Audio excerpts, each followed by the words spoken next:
class EPPE 3023 International Economics. Today we're going to cover foreign exchange, exchange rate determination, currency system and crisis, and macroeconomic policy in an open economy. So start, please.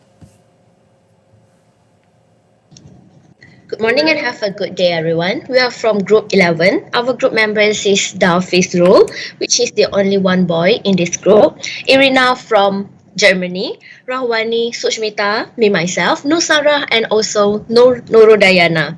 So we are going to present you about foreign exchange. First of all, what is the meaning of foreign exchange market?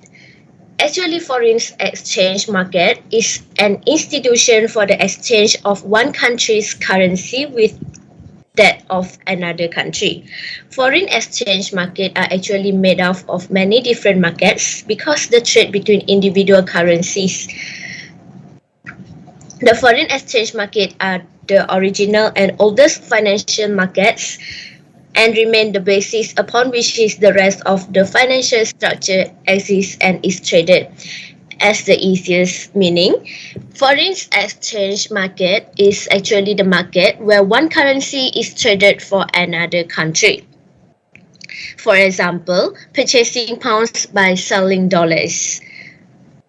We move on to another question, another presenter.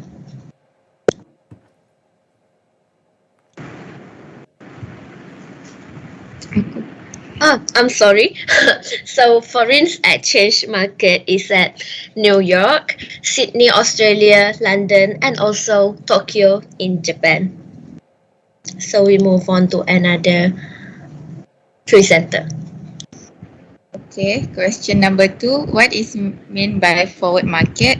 How does it differ from the spot market? The foreign exchange market is where people as individuals or business buy and sell foreign currencies. The forward market is where foreign exchange can be traded for future delivery. It differs from the spot market, which is where foreign exchange can be bought and sold for immediate delivery. Next question.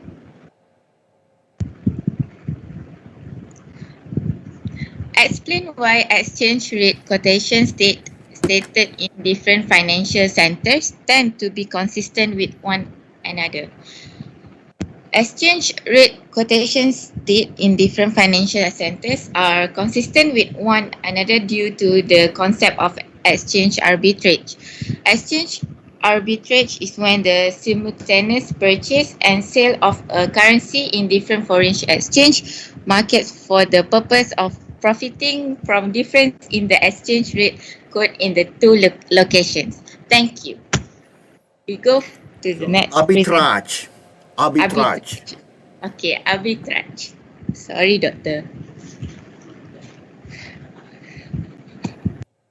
Okay, thank you, Darana. For the next question, before I discuss the relationship between spot rate and forward rate, let me explain briefly the definition of spot rate and forward rate. So basically, spot rate is the current market value of an asset available for immediate delivery and exchange rate at the moment of the quote, while forward rate is the rate of exchange used in settlement of forward transaction. For example, for the next few weeks or month. So what is the relationship between the spot rate and the forward rate? So forward rate. Unmute your camera. That's the way you present. Please unmute your camera. The presenters must unmute the camera. I'm sorry, doctor, but I'm using my personal hotspot, so my connection is not stable. Okay. Those who have no problem, please unmute your camera when you're presenting. I think that's the way it is to go all over the world. Okay, go ahead, start. So the relationship is forward rates are calculated from the spot rate and are adjusted for the cost of credit. It is to determine the future interest rate that equates the total return of a longer term investment. Determine. So the next To determine. predetermined. I'm sorry. So, currencies of countries whose interest rate are relative low tend to sell at a discount over the spot rate in the forward market. At a discount means is when a foreign country is worth less in forward market than in spot market.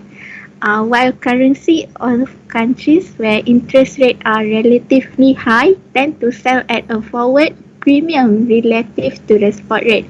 At a premium means is when a foreign currency is worth more in forward market than in spot market.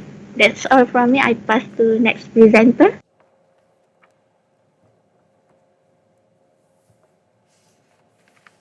Thank you, Sarah. Now my turn to explain the answer for question 5, which is suppose $1.69 for 1 pound in New York and $1.71 for 1 pound in London. How can foreign exchange arbitrages profit from this exchange rate? Explain the process how foreign exchange arbitrage result in the same dollar per pound exchange rate in New York and London. For the answer is foreign exchange arbitrages can profit from this exchange rate by purchasing pounds in New York for $1.69 each, then immediately sell each pound in London for $1.71. They would make a profit of $0.02. That $1.71 2 cents minus profit. 2 cent profit per pound they sell. As pound are about in New York, their prices rises. As pound are sold in London, their price falls. When the dollar price of the pound equalizes in the financial centers, the profitability of arbitrage ceases and the practice stops. That's all for me. I will Yeah. pass my turn to So next bought presenter. a pound $1.69 in New York, bought that in New York, sold in London at $1.71. So make profits of 2 cents for each pound.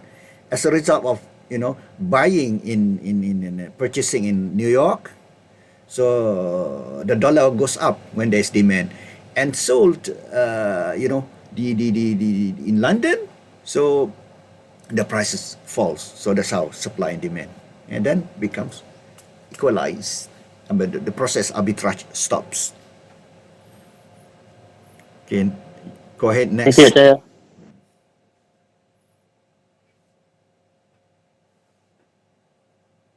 Yeah. Any more? Who's next?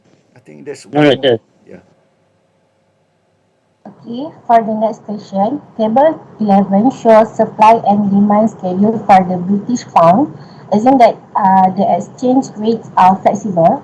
So firstly, is what is the equivalent rate, exchange rate, and at this exchange rate, how many pounds will be purchased and at what cost in terms of dollars. So the equivalent exchange rate is at $1.5 per pound with quantity of pounds demand and supply is 30. The equilibrium exchange rate equal because of the quantity of pounds demand equal the Demand, yeah. quantity of pounds supply. And at this exchange rate, $1.5 per pound will be purchased. Therefore, the cost will be 30 in terms of dollars. Next. The 30 pounds will be purchased at a cost of $45. Yes. Okay, next, Tata. Yeah. No, you have to check again your answer. The right answer is 30 pounds are purchased at a cost of $45. Okay, thank you, Doctor. Okay, next, suppose that exchange rate is $2 per pound. At this exchange rate, there is an excess demand for pounds, and this imbalance causes an increase in the price of pounds, which is leads to an increase in the quantity of pound supply from 30 to 40 pounds and a decrease in the quantity of pound demand from 30 to 20 pounds. Okay, next. And next is, suppose the exchange rate is $1 per pound. At this exchange rate, there is an excess supply for pounds. This imbalance causes a decrease in the price of pounds, which lead to an decrease in the quantity of pounds supplied from 30 to 20 pounds, and an increase in the quantity of pounds demand from 30 to 20 pounds. You have to check again. For this C, it is going to be excess demand, 20 pounds. Dollar price of the pound will increase. Dollar price of the pound increases. Okay. Okay. For B, you have to check again. There's going to be for B, okay, excess supply. For B, the answer is excess supply, 20 pounds. Dollar price of the pound decreases. And So dibalik again. yes, Okay. the other way around. Yeah. Okay. So Thank you, you have to Doctor. check So again I all will your pass. answer. Okay. Thank you. I will pass to the next presenter.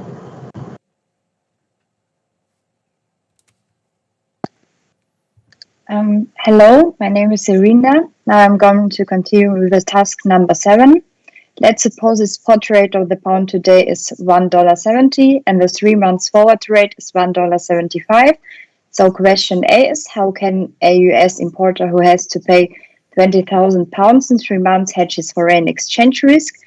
So the US importer can hedge by buying 20,000 pounds today or delivery in 3 months at today's 3 months forward rate of the pound of $1.75. It also codes forward transaction. Thus, he willingly pays on his forward contract 5 cents more per pound, or in total he pays $1,000 for the 20,000 pounds. Then today's spot rate in order to insure himself against the risk that the spot rate of the pound in 3 months will be much higher than $1.75.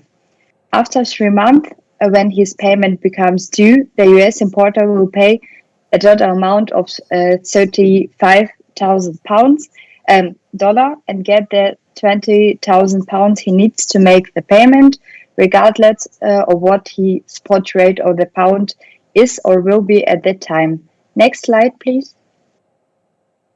So let's continue with question B, which is what occurs if the US importer does not hedge and the spot rate of the pound in 3 months is $1.80.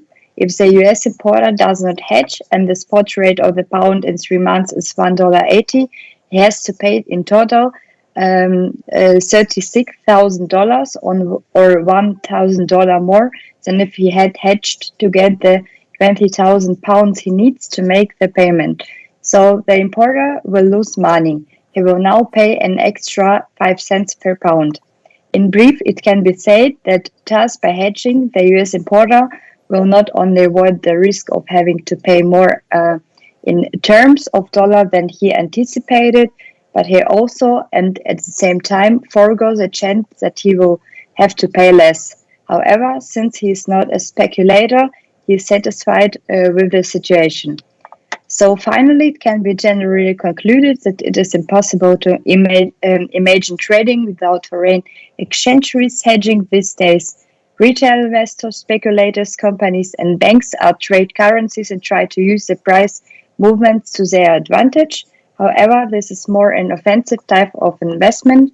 Currency hedging, on the other hand, is more about the defensive. Finally, one builds hedge and tries to keep the risk low, so while some enjoy the high fluctuations of currency pairs, others try to get volatility under control and even take it out of the market altogether. It's all from me. Next slide. Thank you for your thank you.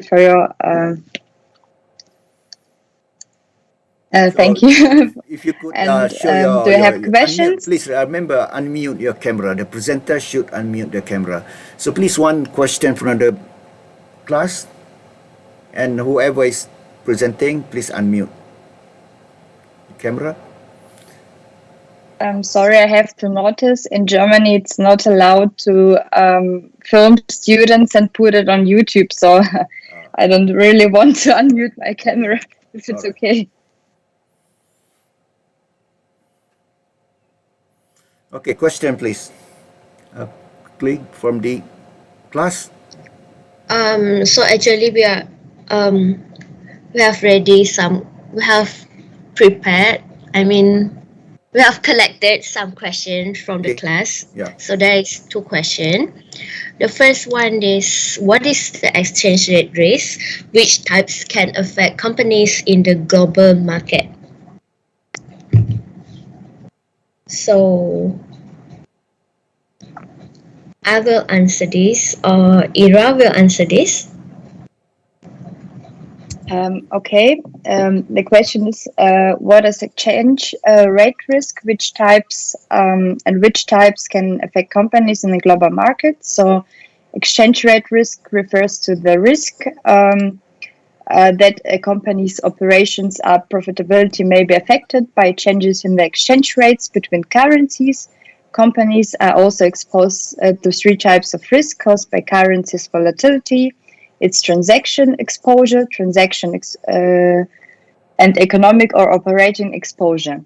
So the risk of operating or economic exposure can be elevated through operation strategies and currency risk mitigation strategies.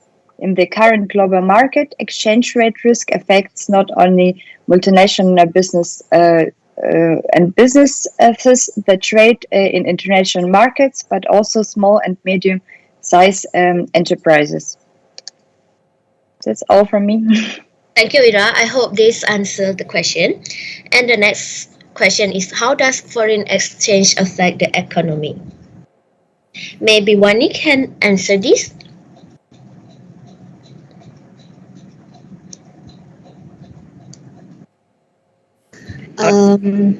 Okay. How does foreign exchange affect the economy? So exchange rate directly impact the international trade, which is low exchange rate supports tourism and the export economy. And at that point, domestic goods become less expensive for foreign buyers, and consumers then have more purchasing power to spend on imports goods. That's all from me. Thank you, Wani. And that's all from Group 11, which is the presentation and also the Q&A. I hope you will You get must also something. know that foreign exchange affects trade. Okay, and trade also affects foreign exchange rate, both ways.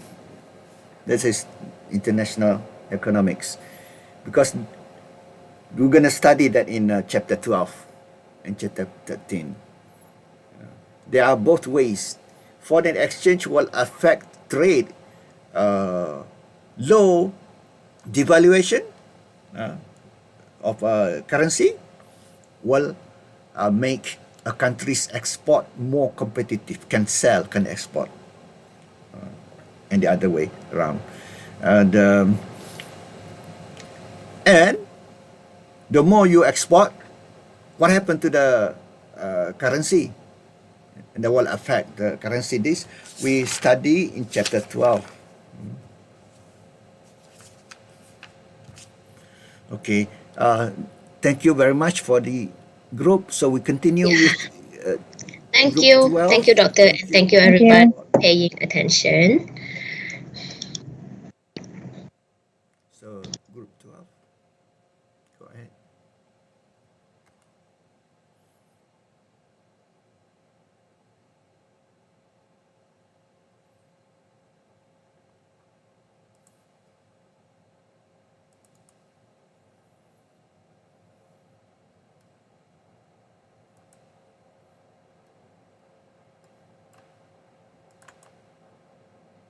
Everyone can see the slide? Yes, can. Okay, Yes. okay, thank you. Can we start now, Doctor? Yeah, sure. Okay. Okay, Bismillahirrahmanirrahim. Assalamualaikum warahmatullahi wabarakatuh, and hi everyone. So we are from group number 12. So today we are going to discuss about the exchange rate determination, which is chapter 12 in international economics. So these are Please unmute your camera. sorry that the connection is not good. So I'm presenting the screen. Is it okay for me to not switch on the camera? Okay, these are our group members, 5 of us. Okay, the first one, the first question is the two factors underlie currency exchange values. So there are two factors, which is the market fundamentals and the market expectation. Under the market fundamentals, we can see the productivity, inflation rates, real interest rates, consumer preferences, and the government trade policy. And under the market expectation, we can see the news about the future market fundamentals, traders' opinion about future exchange rate. Okay. And the second question is,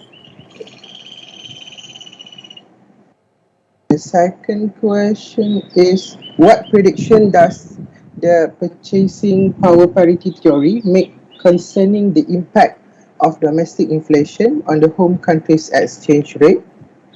So first thing first, the purchasing power parity theory is the theory that exchange rates adjust to make goods and services cost the same everywhere. So it is an application of law of one price. So law of one price is basically a law that identical goods should be sold everywhere at same price when converted to a common currency, assuming it is costless to ship goods between nations and there are no barriers to trade and market are competitive. So if a country experiences a higher rate of inflation, its money has a lost purchasing power over domestic goods. The country's currency will depreciate by an amount of equal to the excess of domestic inflation over foreign inflation, and a country exchange rate will appreciate by an amount of equal to the excess of foreign inflation over domestic inflation. On the other hand, Yes. Okay, and the second question is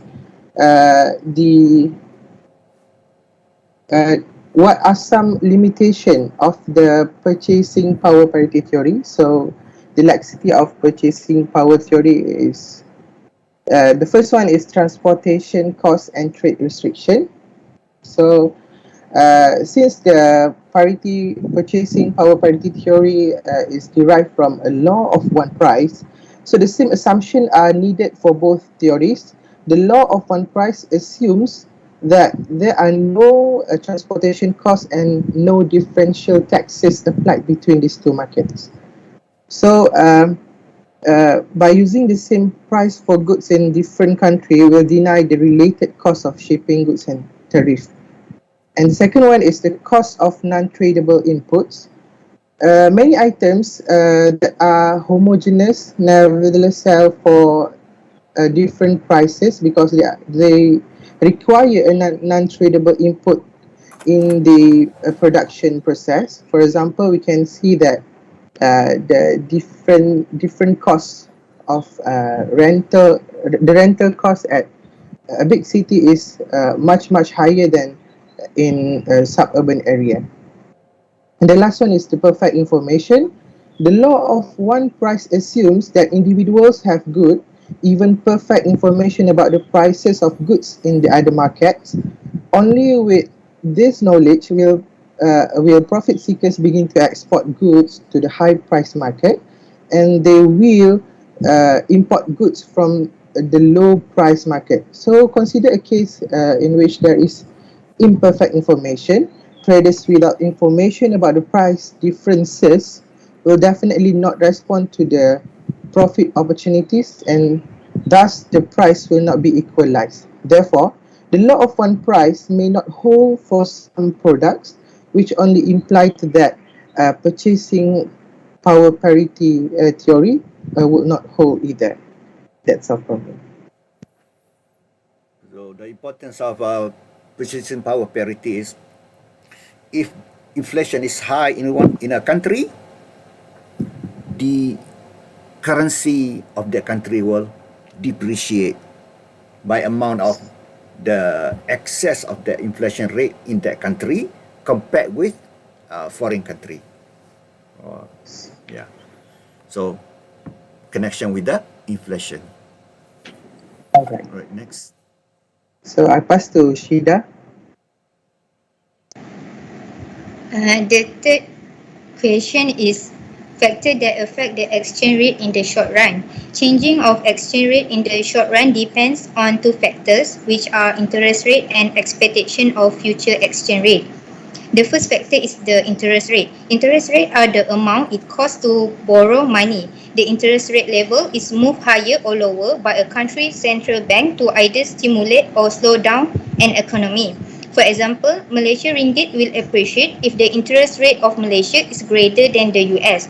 It is because when Malaysia interest rate is higher than the US interest rate, the demand for Malaysia ringgit will increase because foreign investors need Malaysia ringgit to invest in Malaysia.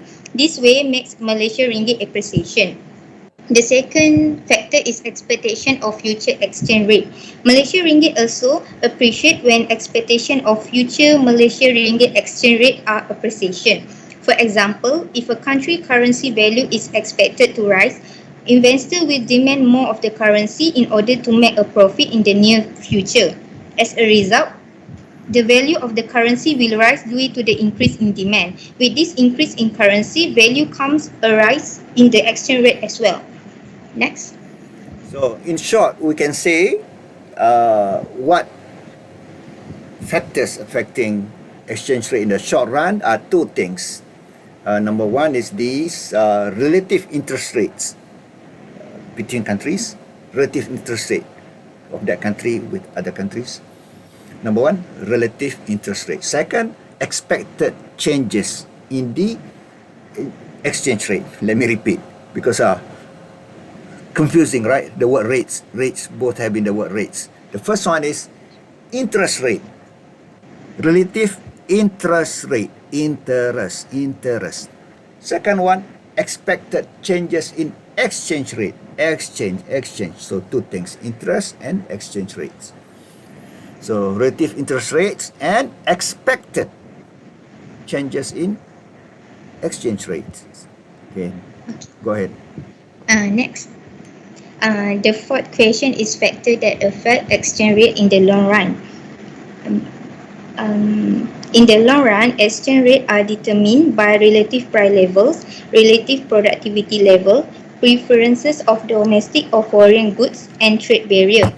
Malaysia ringgit appreciation when relative price level in Malaysia ringgit decrease, relative productivity level increase, preferences of domestic goods more than foreign goods, and trade barriers such as quota increase. That's all from me. Next presenter. Yeah, we have you must refer to the graph, the four graphs, very important graphs in chapter 12. This graph. So you must study this graph to understand all those in the long run. The four factors in the long run, four graphs here.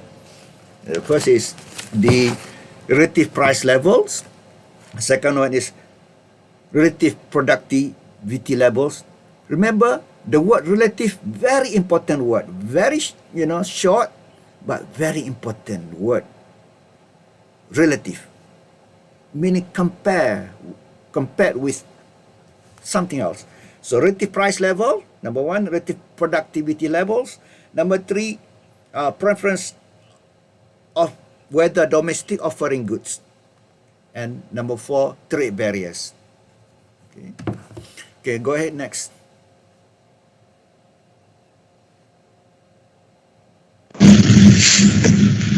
Okay, next question is factors affect the dollar's exchange rate under system of Factors, market yeah, factors determine affecting. exchange rate appreciate or depreciate. For the first question is a rise in US price level with the foreign price level held constant. A rise in the US price level with foreign price level held constant leads Foreign, to not foreign. foreign Yeah. N. leads to a real domestic currency appreciation for a given domestic price level and nominal exchange rate due to relative purchasing power parity. B. Tariff and quotas placed on US imports. Tariff and quotas on US import will shift demand away from US goods and toward domestic goods in home country.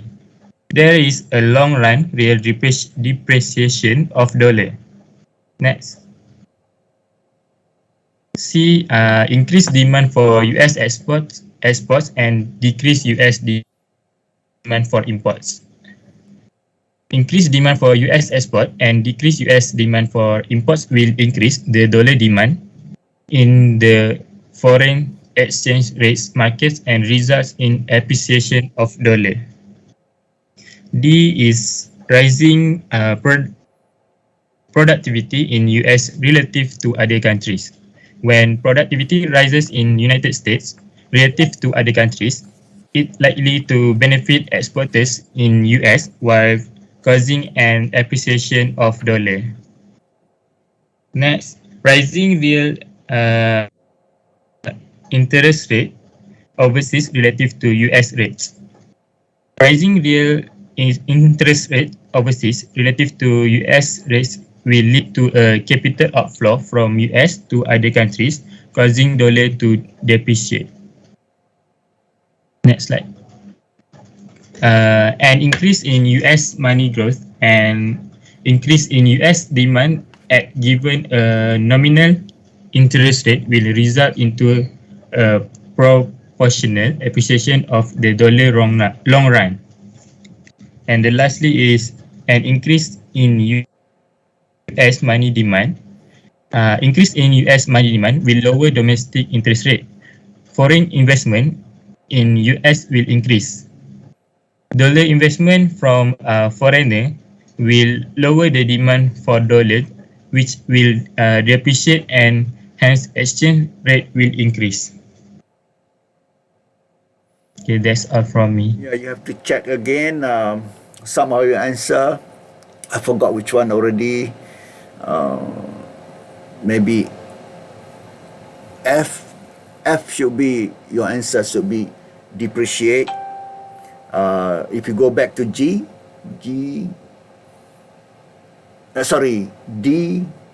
so you have to check again, okay? D, your answer should be appreciating, okay? Okay, Doctor. Thank you. I will check my answer.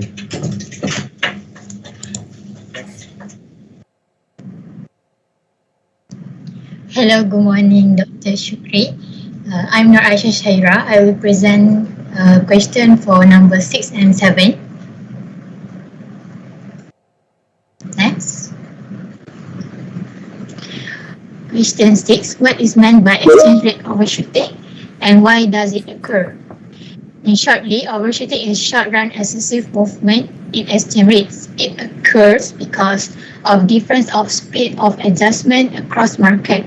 To be specific, price is sticky in goods market. That means when short-term response of exchange rate depreciation or appreciation to change in market fundamental and seek long-term response. Second, helps explain why exchange rate depreciate or appreciate so sharply from day to day. Third, volatility of exchange rates intensified by exchange rate overshooting. Next. Okay, for question number 7, suppose the location is suppose the dollar or dollar dollar franc exchange rate equals $0.5 per franc. According to the purchasing power parity theory, what will happen to the dollar's exchange value under each of the following circumstances? First, when the US price level increase by 10% and the price level in Switzerland stay constant. New exchange rate, the formula is base price or constant price cost, base price cost and cost $0.50 times increase of base price times with the rate exchange rate. That's 10%.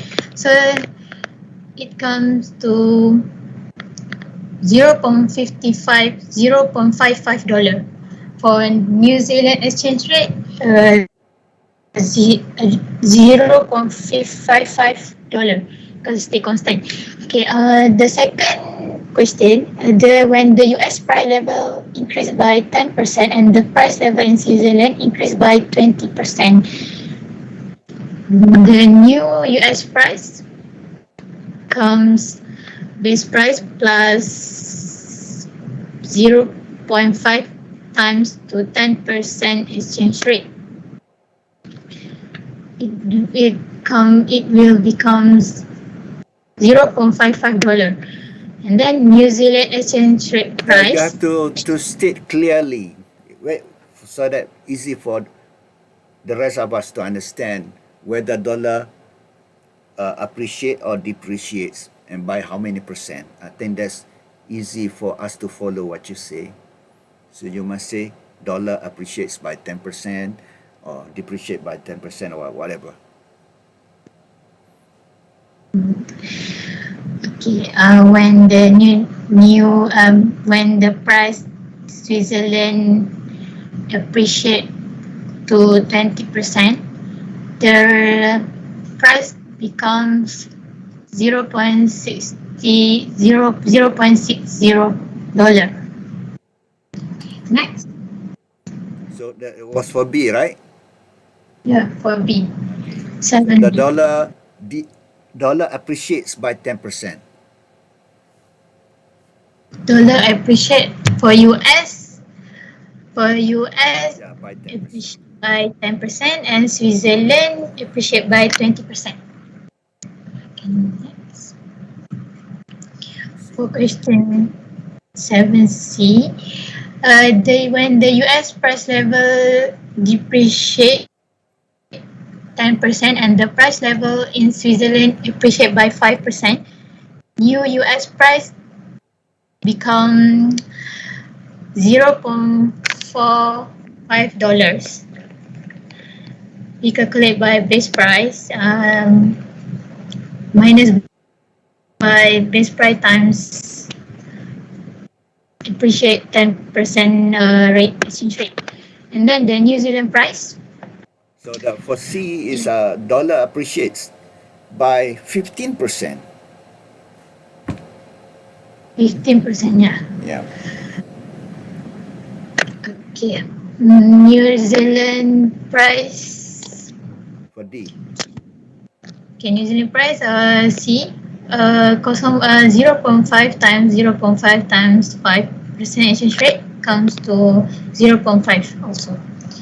And for question D, the US price level depreciate by 10% and the price level in Switzerland depreciate by 15%.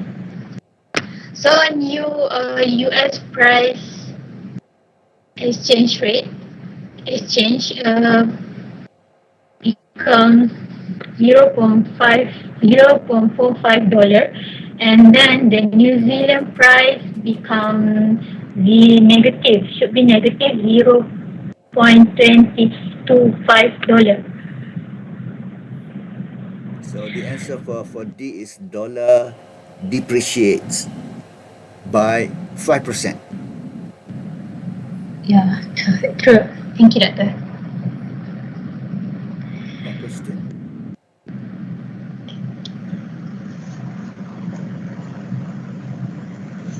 Assalamualaikum and hi everyone. Salam. I presenting question 8. Suppose the nominal rate on 3-month treasury bill is 8% in the US and 6% in the UK, and the rate of inflation is 10% in the US and 4% in the UK. Next slide.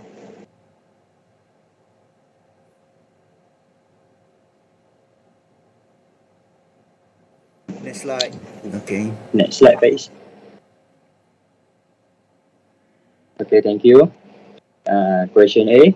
What is the real interest rate in each nation? How many percent in each the US and the UK? Real interest rate equal to nominal interest rate minus inflation rate. So, United States real interest rate is negative 2%, and for the UK, real interest rate is 2%.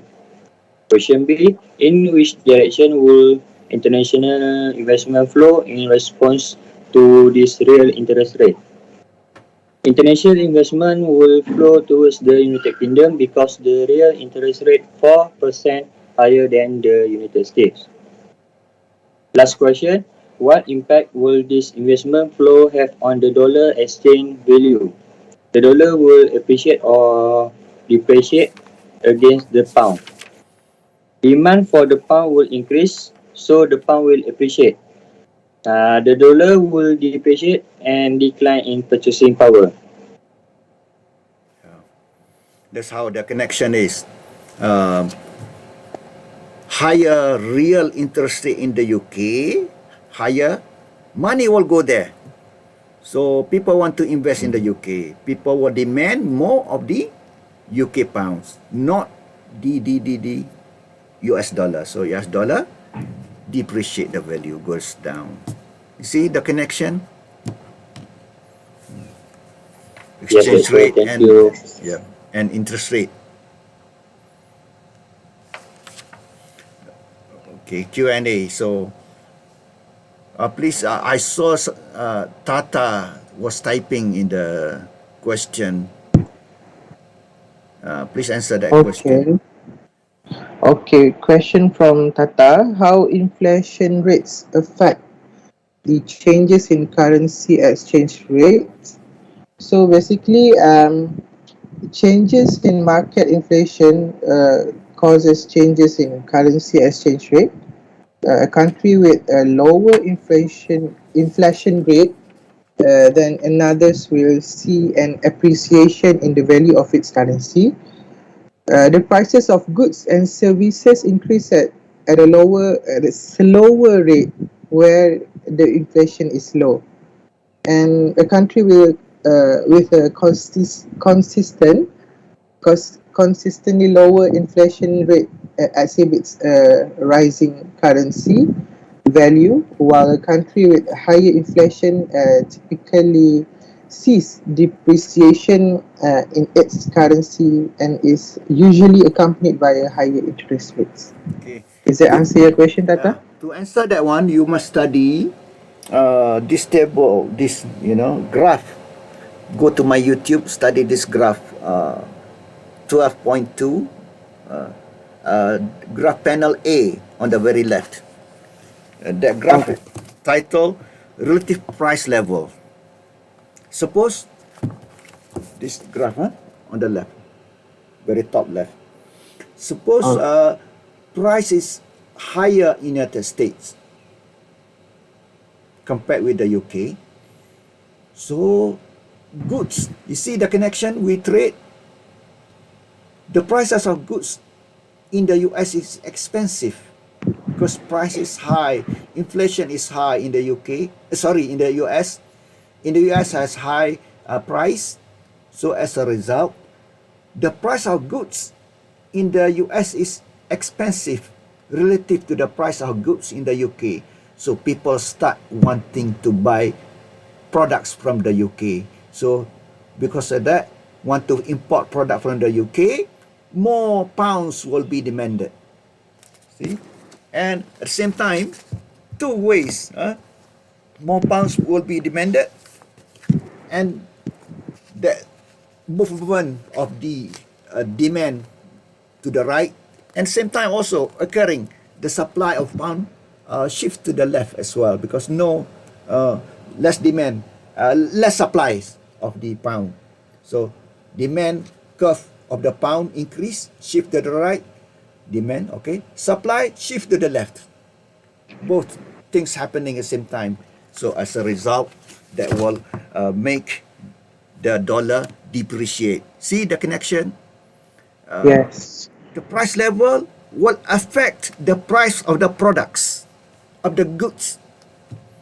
That will affect import or export. You see the connection between money, theory aspect, and the trade aspect. This is the magic of international economics. Okay. Okay, Doctor. Thank you. Any other question? So we move to group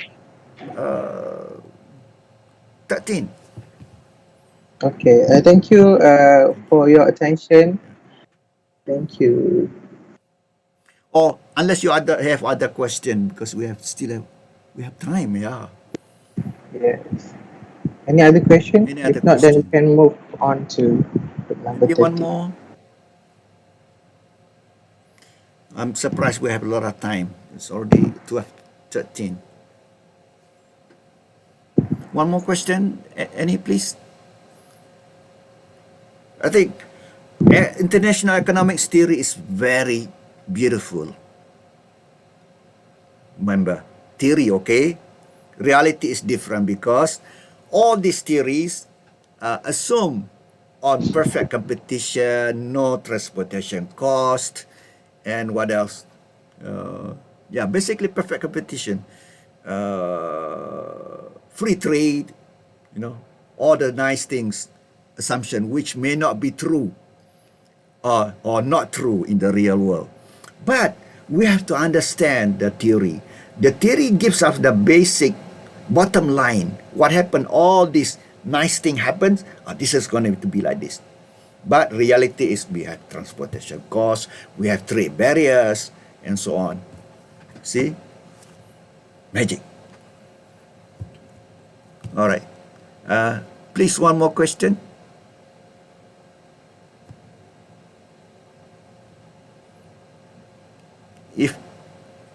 Please, one more. Okay, start with group 13. All right. Thank you, Doctor. Thank you for the group.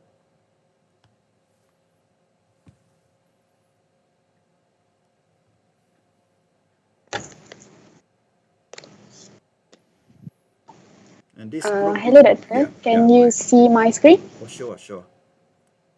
Yeah, go ahead.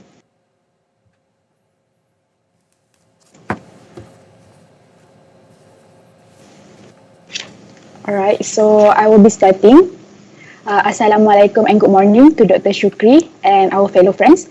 We are from Group 13 and we will be presenting exchange rate adjustments and the balance of payments. Okay, this is our group members, Merville from Germany, me myself Halimatu Saadia, Nurna Shuhaidina, Nur Nabila, Siti Nurazira, and Suhaila. Hello, my name is Merve.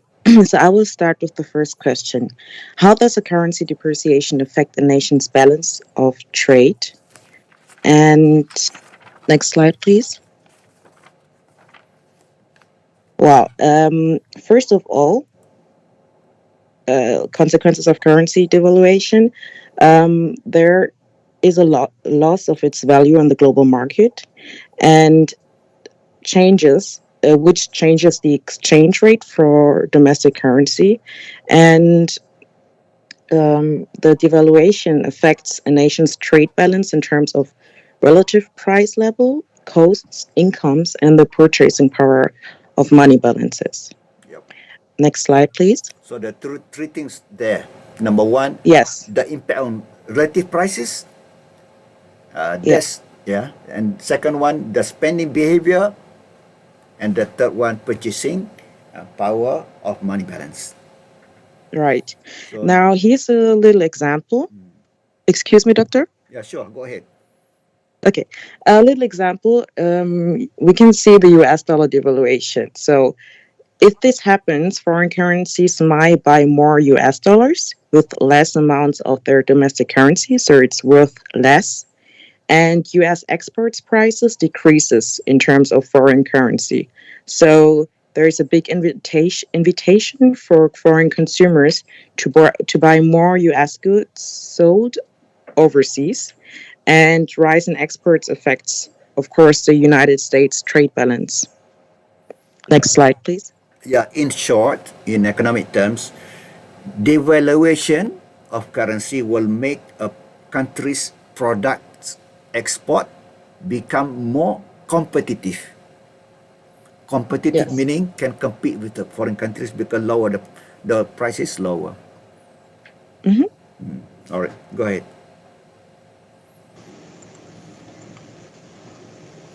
Alright. For question number 2, 3 major approaches to analyzing the economic impact of currency depreciation are A. The elasticity approach, B. The absorption approach, and C. The monetary approach. Distinguish among the three. Okay, firstly, the elasticity approach. The elasticity approach emphasizes the relative price effects of depreciation. The elasticity approach states that currency depreciation has the highest effects when the elasticity of demand is high, meaning that consumer demand for goods is sensitive to the changes in the price level. Next is the absorption approach. The absorption approach focuses on the income effects of depreciation. According to this view, a depreciation may initially stimulate a nation's exports and production of import competing goods, but this stimulus will promote excess domestic spending unless real output can be expanded or domestic absorption can be reduced, and its result would be a return to a payments deficit. Because of that, a decrease in domestic expenditure relative to income is necessary in order for currency depreciation to promote trade equilibrium. Okay, lastly, the monetary approach. The monetary approach emphasizes the effects that currency depreciation has on the overall purchasing power of money. When depreciation alters the purchasing power of money, domestic expenditure levels and import levels are affected as well. Furthermore, according to monetary approach, the influence of currency depreciation on real output is temporary. This is because over the long run, depreciation merely raises the domestic price level. That's all from me. I'll pass to the next member. Assalamualaikum. I'm Nashwa Elina with metric number 817596. For question number 3, what is the mean by the Marshall-Lerner condition? Do the recent empirical study suggest that work elasticity conditions are sufficiently high to permit successful depreciation? So next slide. The Marshall-Lerner condition measures the impact of depreciation on trade balance based on the export and import demand elasticity on change. When the sum is more than 1, depreciation will improve the trade balance. If the sum of elasticity is less than 1, then the depreciation will worsen the trade balance, while the trade balance will not be affected when the sum of the elasticity is 1. So the recent empirical study fulfilled the Marshall-Lerner condition that elasticities are high enough to improve a nation's trade balance with depreciation. As in a globalized economy, multiple options are available for a country to buy product from relatively cheaper market or replace with domestically produced relatively cheaper import. So next slide. Okay, and conclusion is that the Marshall-Lerner condition states that the devaluation will work to improve the trade balance only if the sum of the domestic demand elasticity for the imports plus the foreign demand elasticity for the export, the sum is more than 1. More than 1. More than 1. Yeah, very important to know. Okay, go ahead. For the question number 4, next slide please. Alright, how the J curve effect relate to the time part of currency depreciation. So next slide.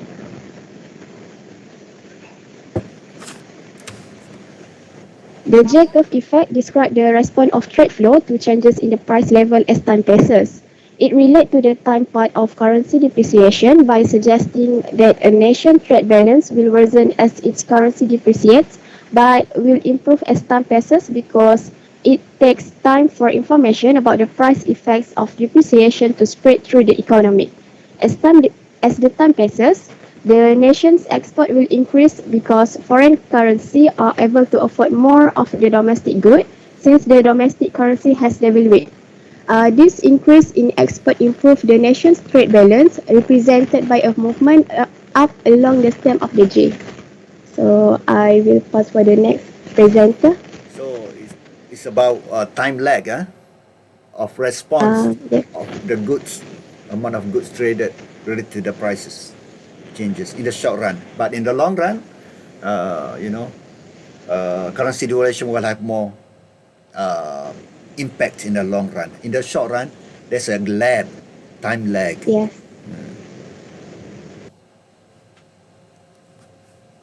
All right, question number 5. What implications does currency pass-through have for a nation whose currency depreciates? Next slide, please. So, exchange of currency pass-through determines the extent of changes in import and export prices in terms of rise or fall in currency values. And a country's currency depreciation leads to decreasing exports. So the implication is that consumers direct their purchasing behavior of foreign goods to the extent at which the prices of the goods change based on their domestic currencies. Next slide, please. Here's again a quick example. So situation A. So United States exports computers to China for $100 each. And the exchange rate is $1 to 121, which is the Chinese currency. And each computer is worth 10,000 won. So in situation B, there's a US dollar depreciation by 10%. Now the value of the US dollar decreases, and this will change the exchange rate to $1 to 91. And each computer will be worth 9,000 won. So all in all, we can say, or what is observed, is that export prices in foreign countries fall along with the value of its currency. Next slide, please. Okay, I am Nur Nabila binti Abdullah and I will presenting question number 6. According to the absorption approach, does it make any difference whether a nation's currency depreciates when the economy is operating at less than full capacity versus at full capacity? Okay, next slide. The absorption approach focuses on the income effect of depreciation. It states that a decrease in domestic expenditure relative to income is necessary in order for currency depreciation to promote trade equilibrium. According to this approach, it does make a difference whether a nation's economy is operating at less than full capacity versus at full capacity when its currency depreciates. Because this is because depreciation would promote excess domestic consumption unless real output can be expanded or absorption reduced. When the economy is at less than full capacity, there exists a payment deficit in the nation. It matters when the economy is producing at full capacity so that trade equilibrium can be achieved when depreciation occurs. Next slide.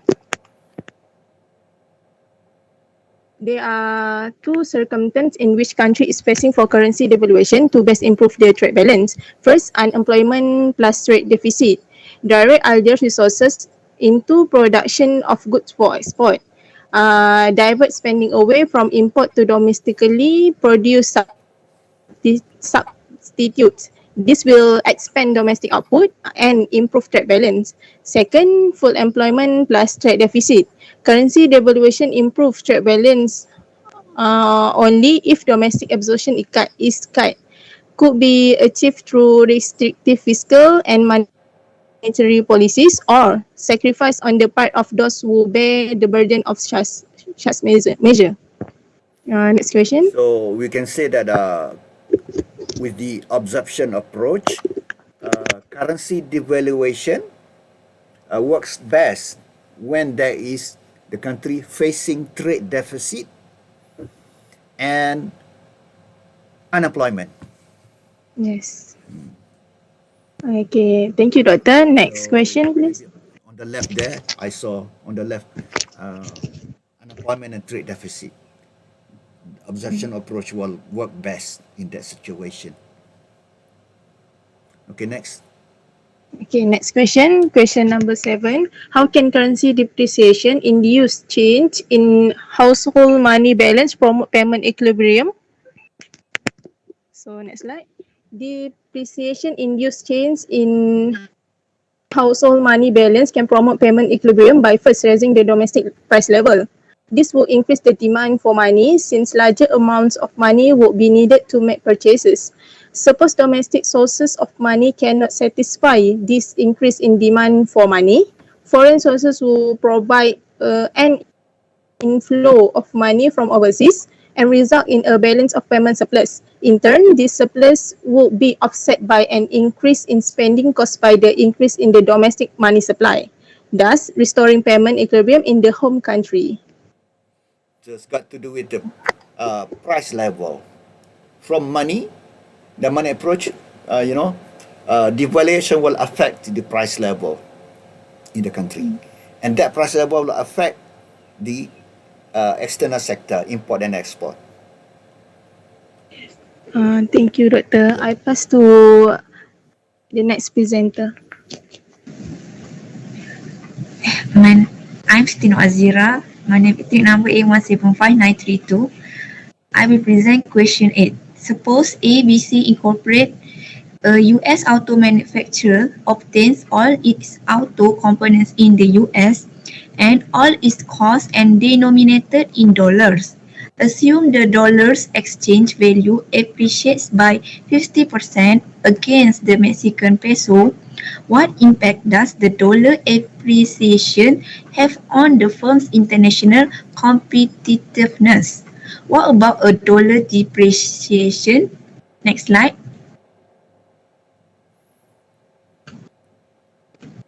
A US auto manufacturer, ABC Incorporate, obtained its auto components in the United States and its costs are denominated in dollars. When the dollar's exchange value appreciates by 50% against the Mexican peso, the firm's dollar-denominated production costs increase by 50%. This causes ABC Incorporate's international competitiveness to decrease. Conversely, when the dollar depreciates, ABC Incorporate's dollar-denominated production costs decrease.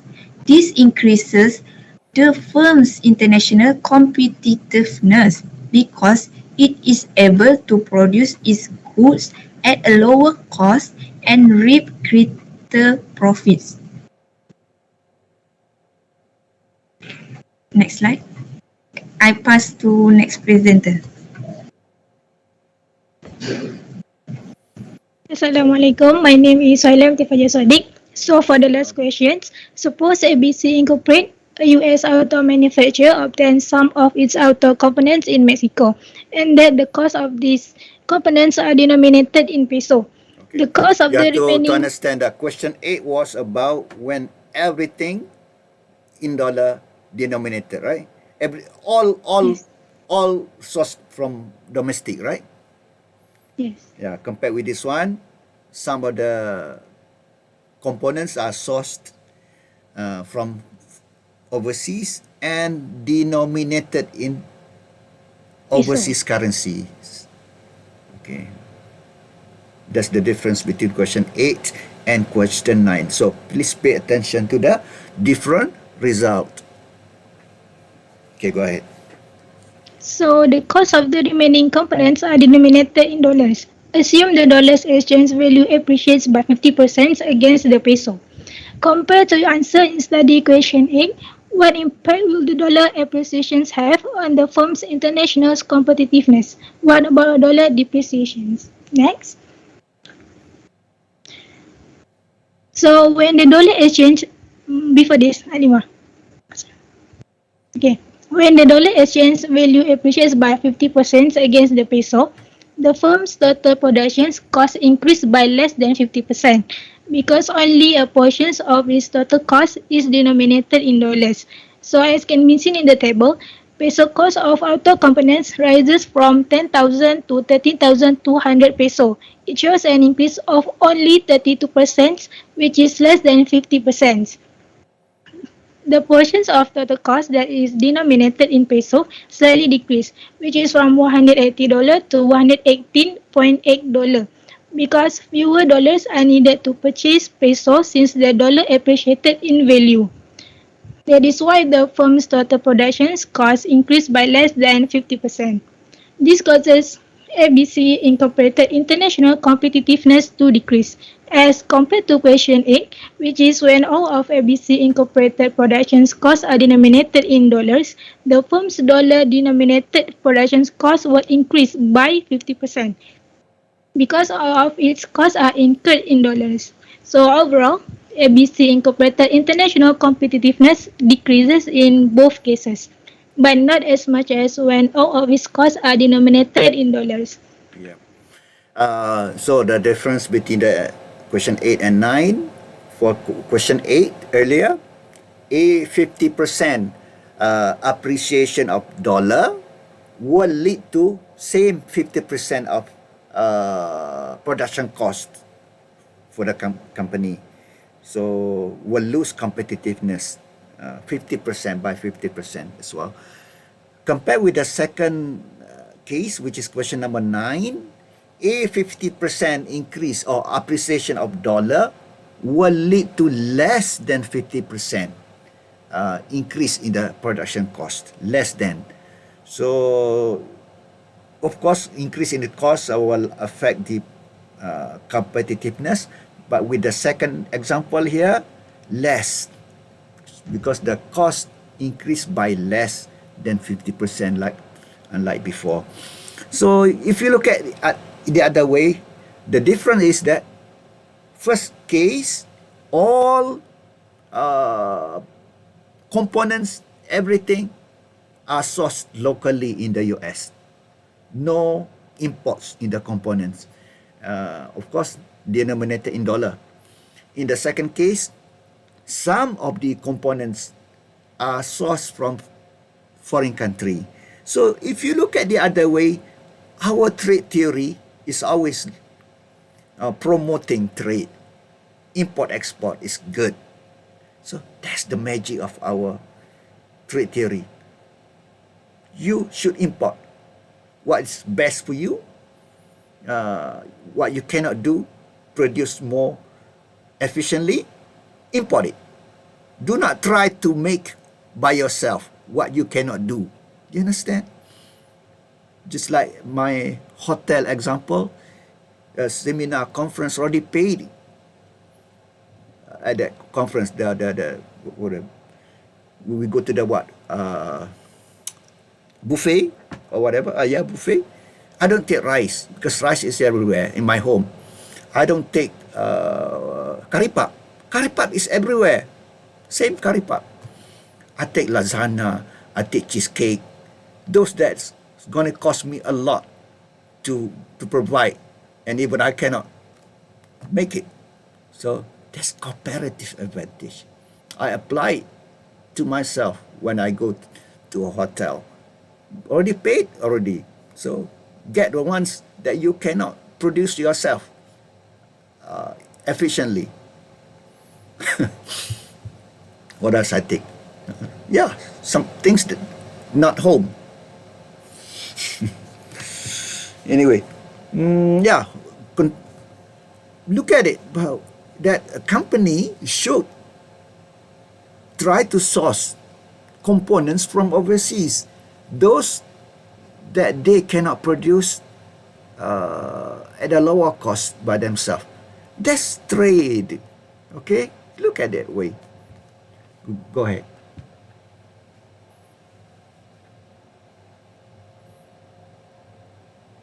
Yes.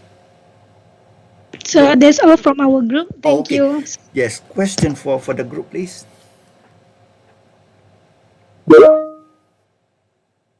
Yeah, I see from Alia Shukrina in the chat. So please read the question in the chat. I don't want to touch. I'm afraid I touch the wrong button and we lose the whole thing.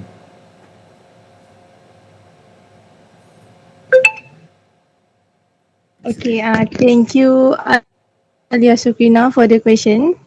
What is the impact of currency depreciation on a country's import and export? Okay, effects of currency depreciation when the local currency depreciate. First, import become more expensive. So local often buy fewer import. Okay, all right. Goods. Import more Okay, expensive. import. Okay. So locals often buy fewer imported goods. On the other hand, exported goods cost less to international buyers, so their demand tend to grow. So that's all. So any other questions? We have a lot of time. Basically, that graph, chapter 12, exchange rate determination, this is a very important graph for you to study.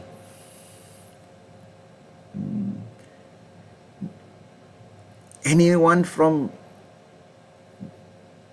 Okay, that's another one. Is there a question? Please read.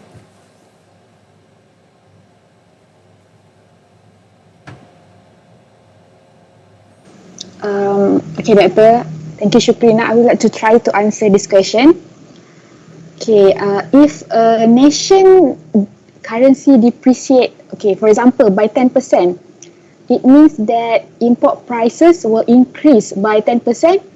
Just as Nabila said just now, import prices will increase in terms of the domestic currency. Okay, the quantity demanded for the import will then fall according to the domestic demand elasticities. Alright, and at the same time, exporters will initially receive 10% more in the domestic currency for each unit of foreign currency they earn. This means that they can become more competitive and lower their export prices measured in terms of foreign currencies. Export sales will then rise accordingly to foreign demand elasticities. Is it a good enough answer? Okay, all right. Okay. Because I don't want to get into those complication. Simple to answer is that currency devaluation will make the country's products export more competitive, lower the price, will increase export. Currency devaluation will increase the exports, will reduce the imports, and will bring back the deficit into the balance, the trade deficit.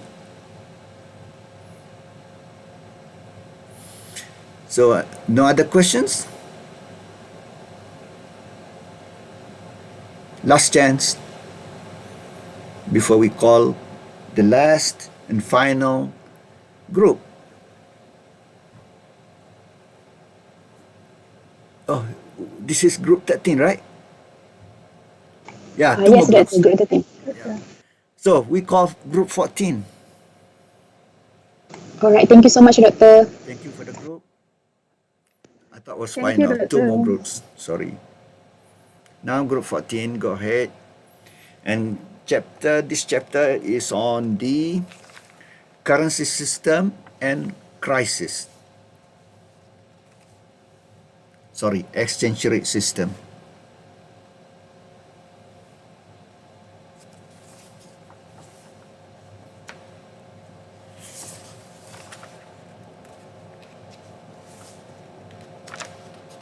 Can we start, Doctor? Yeah, sure. Okay, Assalamualaikum and hi everyone. For chapter 15, which is exchange rate system and currency crisis, will be presented by me, Ila Izani, and other members, Nur Farisha, Natasha, Murni, and also Nur Ashila. Next slide.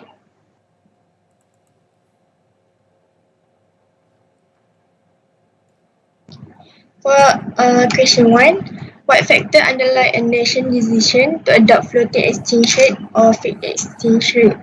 Choosing an exchange rate system for a nation depends on the circumstance it faces. So there are two main kinds of system. First, floating exchange rate, which is determined by market forces. Second is fixed exchange rate, which is pegged against some standard value. So the factor that affect a nation decision to adopt floating exchange rate or fixed exchange rate include the size of the nation, the degree of labor mobility, and the availability of fiscal policy to reduce the effect of downturn and its openness to trade. So for small nation whose financial and trade relationship are mainly with a single trading partner, often to choose to adopt pegged or fixed exchange rate. For large nation or countries with large and diversified economy, often to prefer floating exchange rate. Okay. Next. So for question 2, how do managed floating exchange rate operate as they have been adopted by industrialized nations since 1973? So managed floating system allows small and continuous in exchange rate in a prompt manner.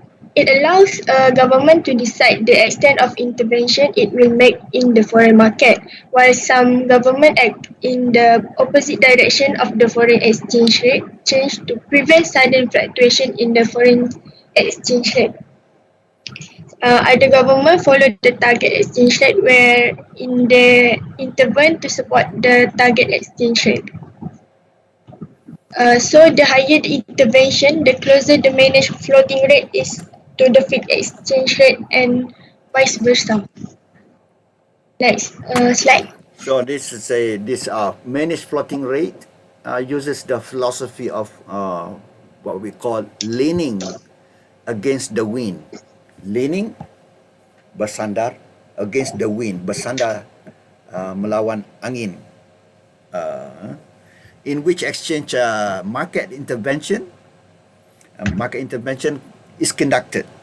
Market intervention is conducted to reduce short-term fluctuations in the exchange rate without attempting to adhere to any particular rate over the long run. So there's floating with the intervention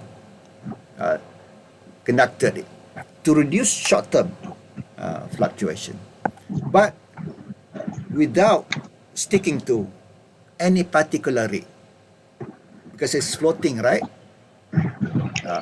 In the long run. So that's why we call manage floating. Floating, but you manage it. Meaning you will not fix the rates. The rates is floating, but you manage in the short run, short term, to avoid fluctuation. So we call it leaning against the wind. Okay.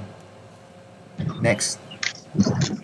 So the managed floating exchange rate system was adopted by industrialized nations in 1970 in response to the collapse of the international fixed exchange rate based system. So the managed floating system stepped away from rigidity of fixed exchange rate by allowing for small continuous changes. Yeah. So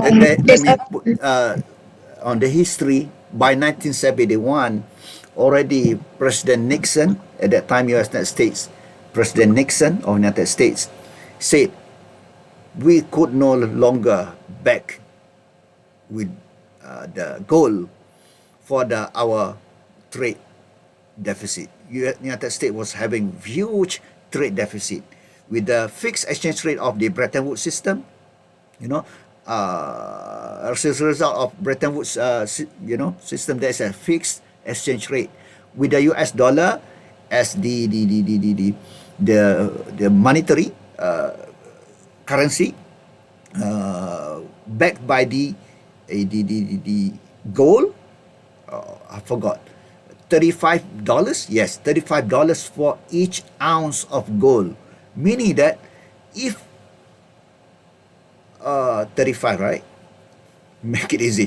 If United States has $35 of deficit with my country, with me, or a country, US dollar must provide gold, 1 ounce of gold to back it up, as a backup. So Nixon said we could no longer back up with the gold. That was 1971 until finally 1973, along with the happenings of the oil shock, price oil shock of 1973.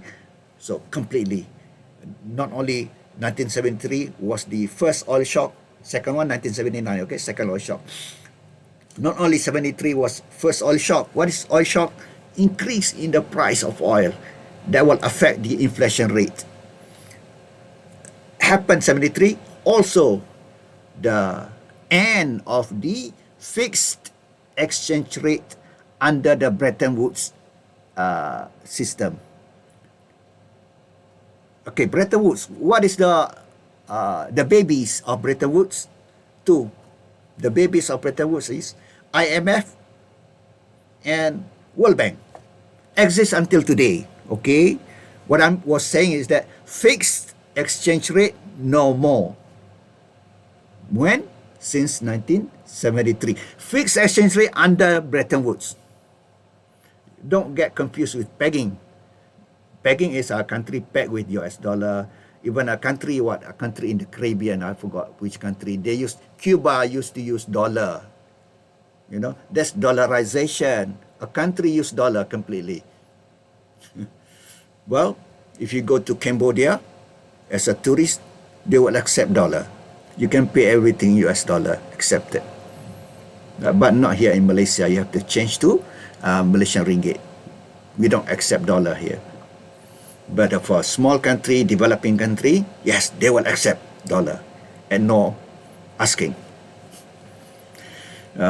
What I'm not saying Cambodia is dollarizing its currency. No, it's just the way it's small and developing country. But this country, I forgot. Maybe someone can help me in Latin America, in South America, they use dollar as their currency. That's dollarization in this chapter also. What else? That's it. Yeah, I finished. Okay, go ahead. I was just telling you the history. Okay, thank you, Doctor, for the further explanation. That's all from me. I will pass to another presenter.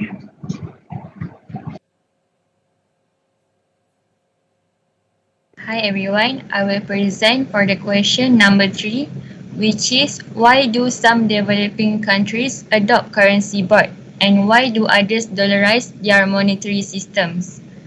So, a currency board is a monetary authority established to issue notes and coins convertible into a foreign currency at a fixed exchange rate and is internationally accepted.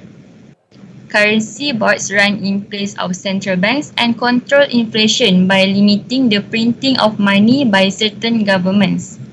So, some developing nations adopt such boards because their central banks are not capable of retaining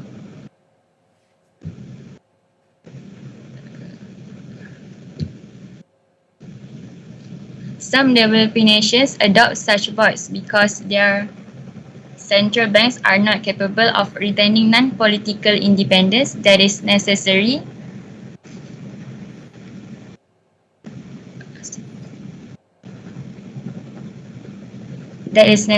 for the efficient operation of monetary system.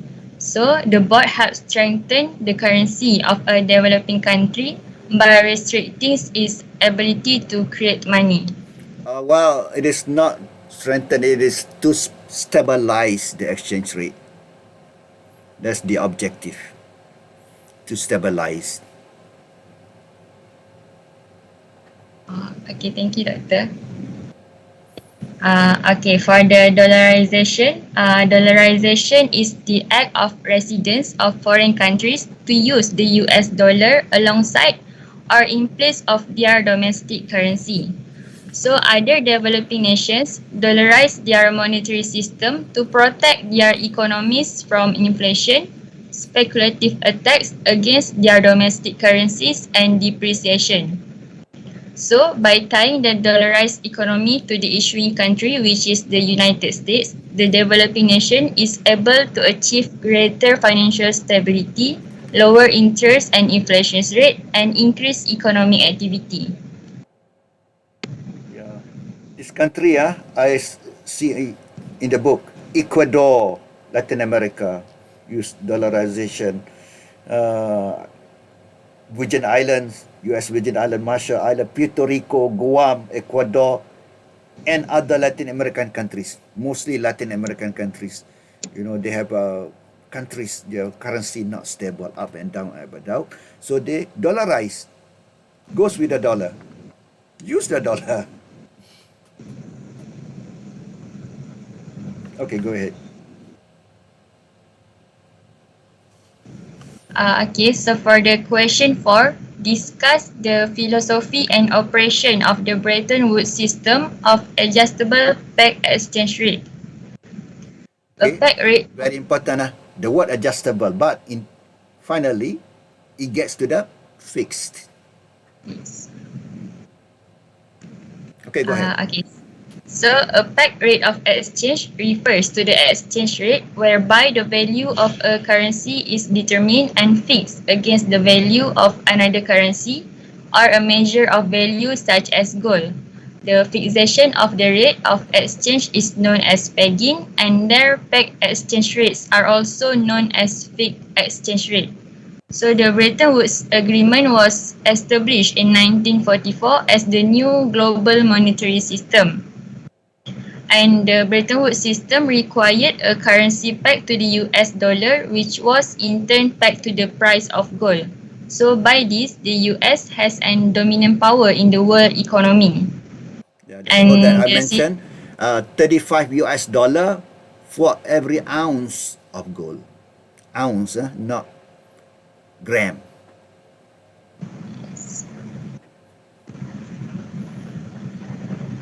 And the Bretton Woods system stability also required a price stability in the US. And also the trend, let me mention you the trend.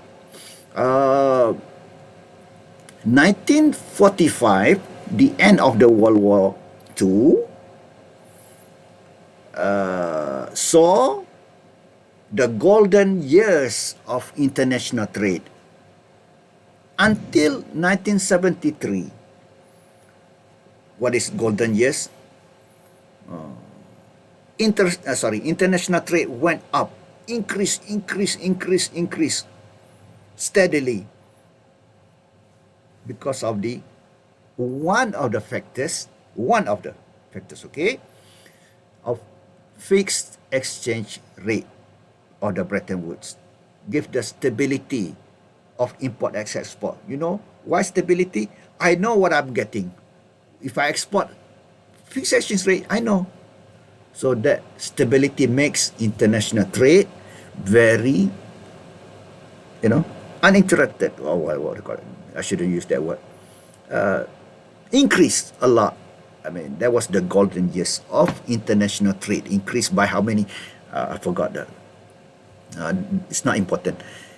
And as a result also, when trade is good, the world economy will be good, because there is a connection between trade and economy. Of course, there's empirical question, which one is first? Is it chicken first or egg first? Chicken or egg first? Which one? You can never solve that problem, right? Chicken or the egg. But in the case of trade and economy, which one is more important? Trade is very important for economic growth. Even though you can argue, if there is no economic growth, you cannot trade, you cannot import. But the other way around is more important. International trade, if it's good, increase, the economy, global economy will increase. So, in a way, there's a theory based on the empirical studies. We call it trade as engine of growth. Now go back to your presentation, please.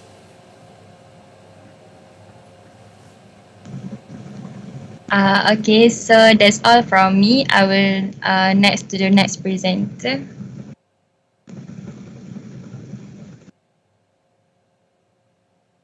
Yeah, let me wrap up with this, your understanding on this question. So the adjustable pegged exchange rate system under the Bretton Woods at that time, up until 1973, attempted to provide essentially fixed exchange rates. So let me repeat, adjustable pegged exchange rate system under the Bretton Woods actually wanted to provide fixed exchange rate for stability. So why adjustable peg? When the balance of payments moved away from the long run equilibrium, a country could devalue or revalue its currency so as to restore payment balance. So that's why the word adjustable peg exchange rate. But essentially that's with the objective to achieve the fixed exchange rate, with using the dollar as the reserve currency, back up with the goal of what I said just now, $35 for every ounce of gold equivalence. Okay, thank you.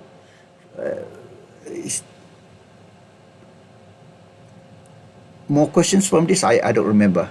For this group? Hello? Go ahead, next question. For question number 5, why do nations use a crawling peg exchange rate system? The crawling peg exchange rate system allows nations to make small frequent change in the par value of its currency to bring the balance of payment back to equilibrium. Nations with high inflation use this system to slowly respond to evolving market conditions.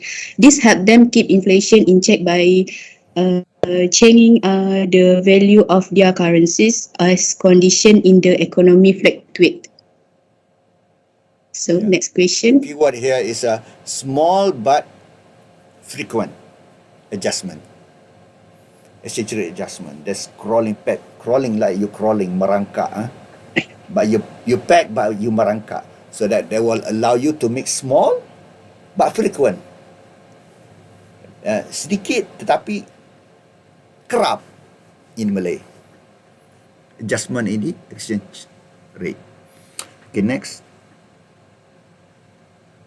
Okay, for question number 6, what is the purpose of capital control? Capital control are barriers imposed by the government to foreign investment in domestic asset or to domestic investment in foreign asset. This purpose for this control is to prevent speculative attack, situation in which a weak currency experience heavy selling pressure on currency that stem from large change in capital outflow and inflow. Capital control support fixed exchange rate by limiting the amount of capital inflow into a country. So in order for the country to gain control over its balance of payments position, so Yes. to control. All right, next. Okay. What factor contribute to currency crisis? A currency crisis defines a situation where a weak currency experience heavy selling pressure. It occurs when people continuously sell the currency due to its decreased value. It is also called a speculative attack. There are many factors that contribute to currency crisis. They include budget deficit financed by inflation, political uncertainty, weak financial system, and change in interest rate on global market. All those Okay. inflation, weak financial system, like less control of who's getting the loan. We call it non-performing loans. If it's high non-performing loans, hutang tidak berbayar, because the banks are greedy to give loans to anyone. So weak, what we don't call it regulation, weak overseeing, pengawasan, in Malay, pengawasan, the banks. So that can happen. Okay, next.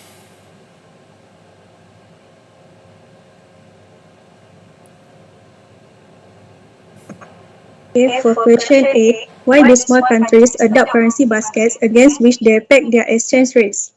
The answer is developing nations that engage in trade with more than one trading partner tend to anchor their currencies to a basket of currencies. Small nations tend to adopt currency baskets against which they peg their exchange rates because it is a means of international settlement. These nations can stabilize the domestic currency prices of their imports and exports by anchoring their currency to another. In addition, the developing nations can exert restraint on domestic policies and reduce inflation in their economies. This would lead to lower interest rates and maintain a steadier price level. Okay, next. So to reduce the impact of exchange fluctuation, so that's why, to reduce the impact of exchange fluctuation on the domestic economy. Okay. Okay, question 9. What advantage does the SDR offer to small nations seeking to peg their exchange rates? The Special Drawing Right SDR is a currency basket composed of 4 currencies established by the International Monetary Fund. An advantage the SDR offers to small nations seeking to peg their exchange rates is the ability to average out fluctuations in export or import prices caused by change in the exchange rate. This will reduce the effects of exchange rate movements of the domestic economies of small nations. Because basket valuation techniques of the SDR is more stable than the value of any single currency. So that's why more stable. They covers already the main exporters in the world, and the large economy of the world also.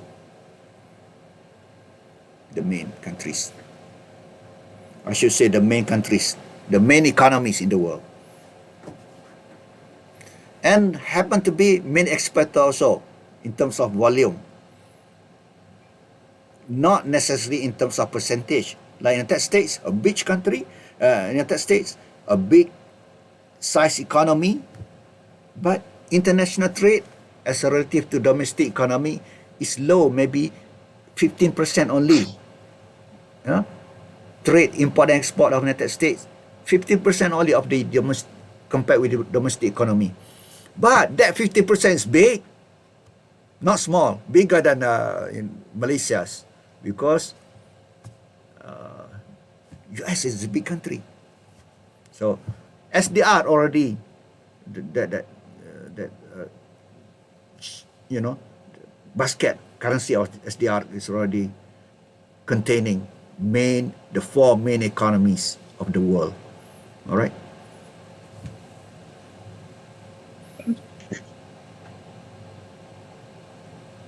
that provides stability for a small country in terms of the currency value if they peg to the SDR. Next. Okay, question 10. What techniques can a central bank use to stabilize the exchange value of its currency? Okay, by the monetary policy. Expansionary monetary policy helps to curb the appreciation of domestic currency. For a decrease in demand of currency by foreigners, domestic currency will appreciate. Central bank responds by increasing the domestic money supply to decrease the short-run rate of interest of domestic securities in foreign exchange market. A decrease in rate of interest will decrease the demand of domestic securities. Hence, the supply for foreign currency in exchange for domestic currency in the securities market will decrease, offsetting the appreciation in the domestic currency. Okay, next.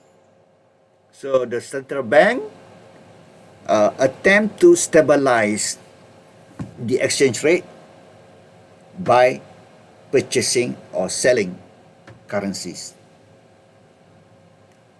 If, for example, Malaysian ringgit is going down, falling down the value, Bank Negara Malaysia must demand the ringgit, must purchase the ringgit to increase the demand so that to make, the currency ringgit will not go down further.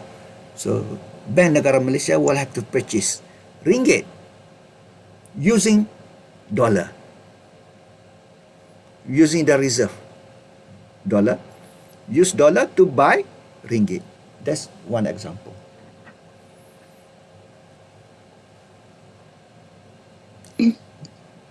Okay. In case of depreciation of domestic currency, a contractionary monetary policy will raise the interest rate by decreasing the money supply. Higher rates of interest will attract foreign investors and increase the demand of domestic currency in exchange of foreign currency in the securities market.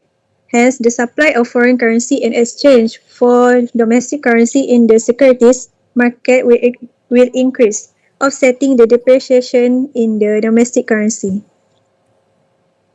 Okay, next. Okay, second, by managed floating. Central bank intervenes in the short run to offset any exchange rate and currency mismatch.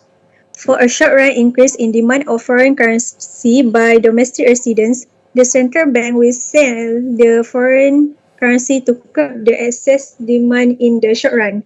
On the other hand, the central bank counteracts the appreciation of the domestic currency by buying foreign exchange from the market.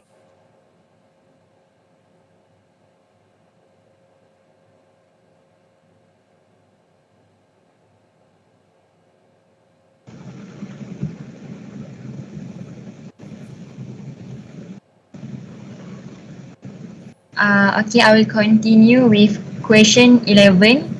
What is the purpose of currency devaluation and what about a currency revaluation? So the devaluation and revaluation are the intentional change of currency's par value undertaken by the nation's monetary authority under a fixed exchange rate system, and these are used to correct the imbalance in the balance of payments. So the devaluation is the decrease in par value or depreciation of currency by the nation's monetary authority so as to discourage the currency flow towards foreign goods and to increase the demand for domestic goods. Many countries have undertaken currency devaluation to improve the conditions in domestic and international markets. And it makes exports cheaper and imports expensive. Hence, it helps counteract the balance of payments deficit and is undertaken by a nation facing BOP deficit. And currency revaluation involves the government changing currency's par value to a higher value or appreciation so as to encourage the currency flow towards foreign goods. It is used to direct the currency flow from domestic to foreign goods, and it makes exports as expensive and imports cheaper. Hence, it helps counteract payment surplus and is undertaken by a nation facing BOP surplus. So that's all from our group. One question, please, from the class.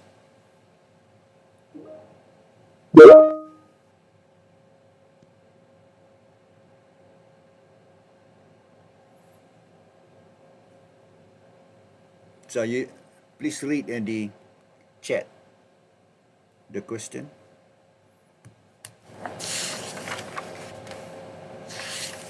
There's one question in the chat. Okay, so for the question from Heidi Shafiq, what are the characteristics of the operation of a managed floating exchange rate? So for this question, I think the answer is like the Doctor said before, which is managed floating exchange rate utilize the philosophy of leaning against the wind, in which Angin. Sorry? Wind. In which exchange market intervention is conducted so as to reduce short-term fluctuation in exchange rate without attempting to adhere to any particular rate over the long run.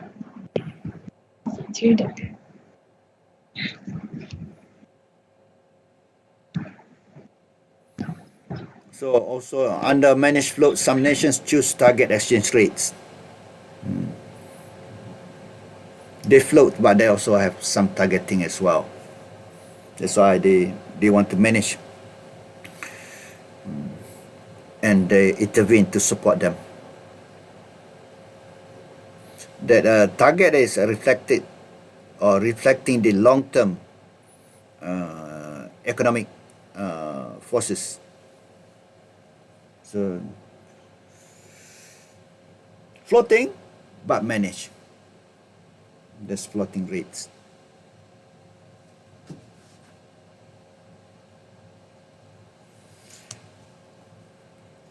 Any other questions?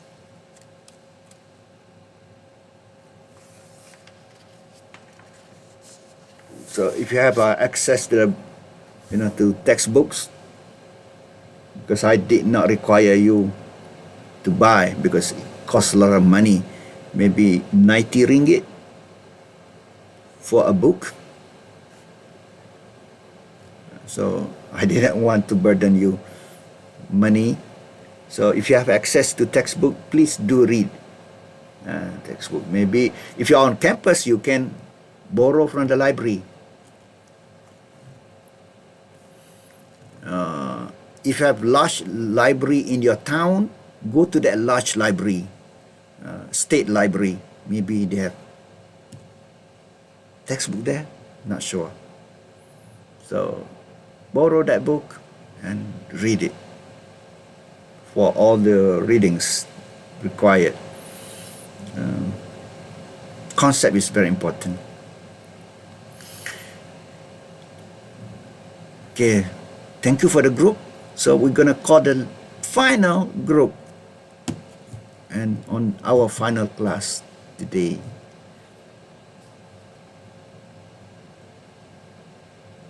Welcome.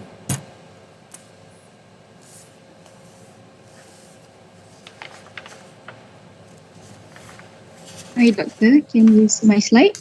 Yes, we can see.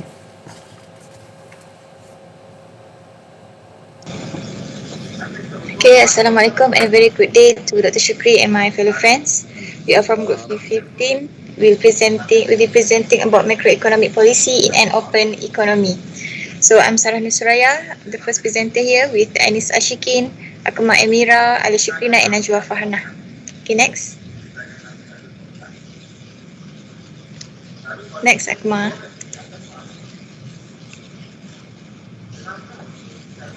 Okay, so in this section, we are looking at the difference between internal balance, external balance, and overall balance. So external balance consists of balance of payments equilibrium. It also signifies a condition in which country's current account is export minus imports.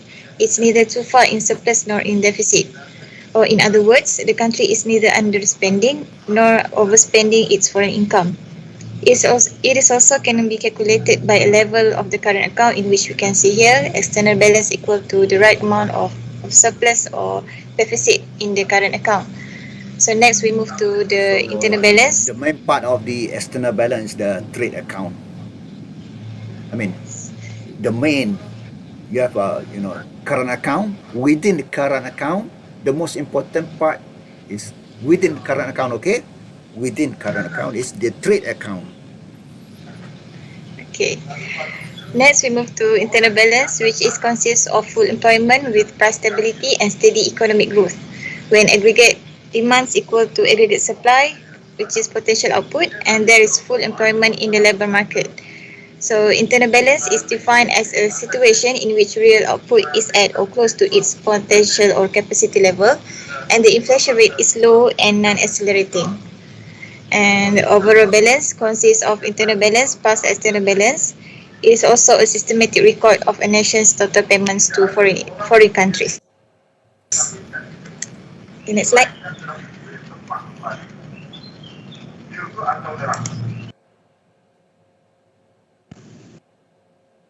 Hi, Assalamualaikum. I will continue for the next question. Do you guys hear me? First of all, I cannot answer that salam. The salam was not proper. Samkum. So that was not the salam. So you have to say properly. I'm so sorry. Assalamualaikum warahmatullahi wabarakatuh.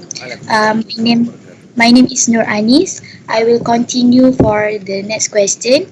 So the question is, what are the most important instruments of international economic policy? The first one is Expenditure-Changing Policy.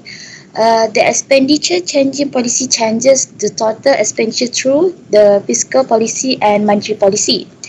The second one is the Expenditure Switching Policy.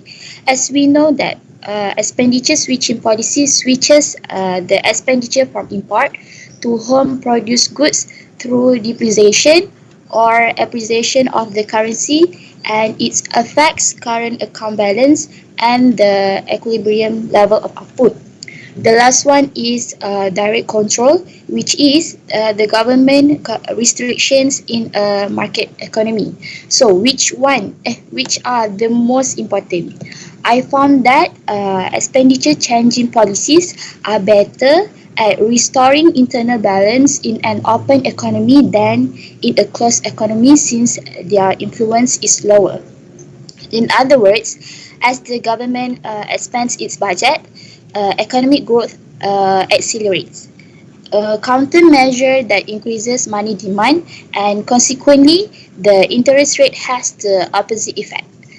On the other hand, expenditure switching policies are more effective in restoring external balance because they focus on devaluation and revaluation to impact the current account balance and equilibrium output levels. In a falling currency, import prices rise while export prices fall, resulting in a decline in imports, and of course, there will be an increase in exports. It's also important for us to think about how responsive export and import demand is. So I conclude here that an economy must use switching and changing expenditure policies to achieve both internal and external balance. So for the next presenter, we will continue this presentation for the next question, which is also about changing and switching expenditure policy. Thank you.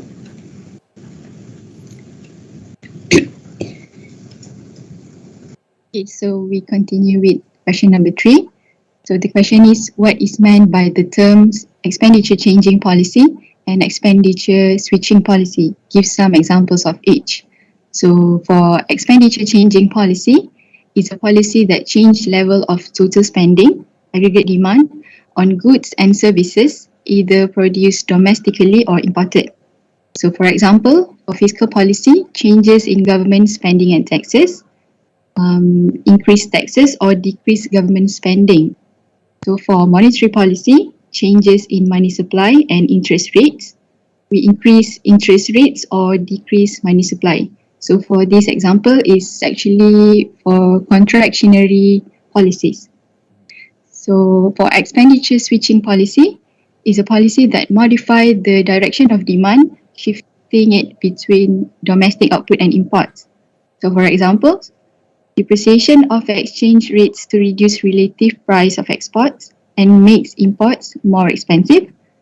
And the last one is import tariffs designed to increase the relative price of imported goods and services and make domestic output more price competitive. So we move to the next question. We can make it simple. Expenditure changing policy on the left attempts to affect the aggregate demand, to induce changes in the aggregate demand by doing two things. Fiscal policy, by using two things, fiscal policy or monetary policy. To do what? To affect changes in the aggregate demand. While expenditure switching on the right is to divert expenditures away from spending on imports of foreign goods to domestic goods by using what? Currency devaluation and or trade barriers. Okay? Two things also. Devaluation of currency and or, I say and or. Why and or? Now tariff is, you are tight, or what call this? You are, you have agreements. You cannot increase tariff easily. When you increase tariff, there's going to be, repercussion. Other countries, from other countries. So that's why and or. So basically, devaluation. But devaluation also, they will invite, repercussion as well. Other countries will not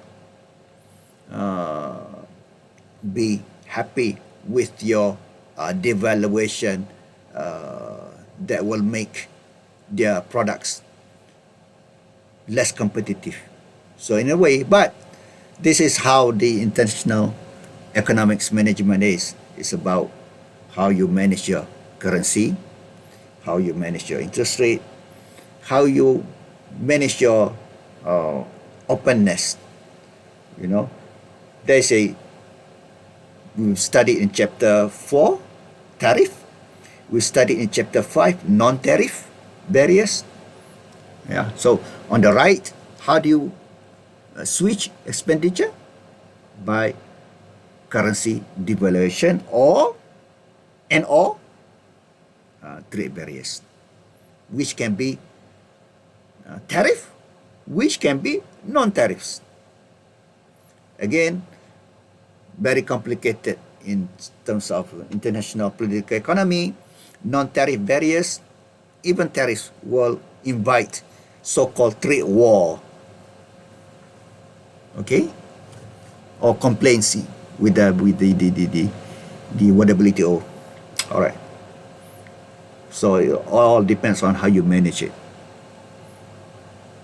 and not too much, not too sudden.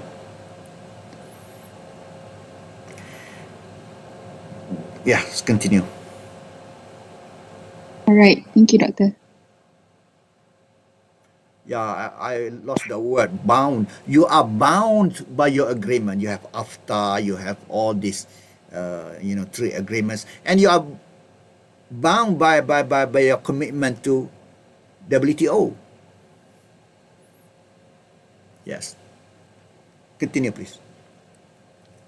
Okay, for the next question is what institutional constraints bear on the formation of economic policies? One of the institutional constraints in the formation of economic policy is caused by budgeting. This is because the economic policy will be determined by the working budget that can cause the organization or institution spend more money than their capacity. For the second constraint, the institution has to focus on maximizing the value while minimizing the cost. Monetary policy helps in the transmission of exchange in money supply by influencing the level of national output, which increase the money supply through policy expansion, resulting in a fall in interest rates. Next slide. Yeah, in this question, the simple way to answer, uh, you faces the political constraints such as the society's willingness to bear inflation or unemployment, as part of the balance of payment adjustment process. You want to, adjust your balance of payments, but there's a consequences. The other side is inflation and even unemployment.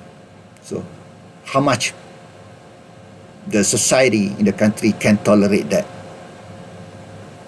All right. Yeah, next. For the question number 5 is, under a system of fixed exchange rates and high capital mobility, is monetary policy or fiscal policy better suited for promoting internal balance? The answer is, under a system of fixed exchange rate and high capital mobility, fiscal policy is better suited for promoting internal balance because expansionary fiscal policy is strengthened compared to monetary policy. It causes aggregate demand to increase, which also increases output.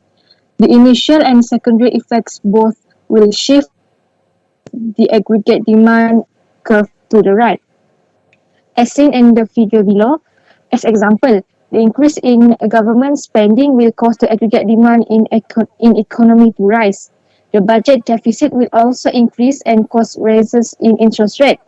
A higher interest rate will lead to the increment in domestic currency in foreign currency market demand because it encourages foreign investors to invest more in our country. Eddy curve will shift to the right. To maintain fixed exchange rate, central bank buys foreign currency with domestic currency. It will increase domestic money supply and supply of loanable funds, causing eddy curve to shift further to the right. And next question. Yeah, this the answer is that expansionary fiscal policy, fiscal, not monetary. Why? There are two effects, initial and secondary effect, A and B. Okay, A and B are they consistent with each other, moving to the right. Whereas the monetary policy, there's conflicting. The initial and then the secondary conflicting. Secondary will bring to the left, so not effective with the monetary. Fiscal will be effective when there is a fixed exchange rate and high capital mobility. Okay, fiscal. Next. Next question. The question for number 6 is, what is meant by the terms policy agreement and policy conflict? For policy agreement is when a single policy can restore the overall balance, which is the combination of internal balance and external balance. As example, by assuming our country is having recession and current account deficit in floating exchange rate, expansionary monetary policy will help to combat the recession by lowering the interest rate. It will boost our economic growth. This is because a lower interest rate means that the cost of borrowing is lower. People will borrow more money and spend more money. A low interest rate also leads to currency depreciation. The export of our country will increase while the import will decrease. It will reduce the current account deficit. For the policy conflict, Sarah will explain. Policy agreement when a given policy can improve two or more economic objectives. You know, economic objectives, employment, low inflation. You know, you can achieve all those. Stability, of course, the main thing is stability. Okay, stability. Inflation is stable. Price level stable. I mean, currency is stable. Stability is very important for a country, any country, and can achieve same time can achieve good employment, full employment. So that's policy agreement. Policy conflict, yes, go ahead. Okay, so the policy conflict is when any monetary policy or fiscal policy alone will not restore both internal and external balance. As example, by assuming country is having inflation and current account deficit, contractionary monetary policy will help to combat inflation by increasing the interest rate. So the economic growth will be slowed down because that the cost of borrowing is higher. People will not be borrowing money and spend less money. Also, the currency appreciates. So the export of our country will decrease while import will increase. It will increase country's current account deficit. Thus, policy conflict happened. So monetary policy or fiscal policy alone cannot restore both internal and external balance. Okay, that's all. You are in a dilemma. Yeah, when there's conflict, there's a dilemma. Which one to choose?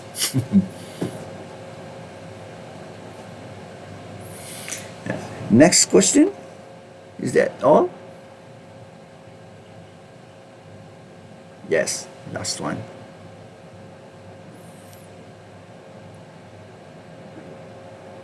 Okay, so for the last question, number 7, what are some obstacles to successful international economic policy coordination?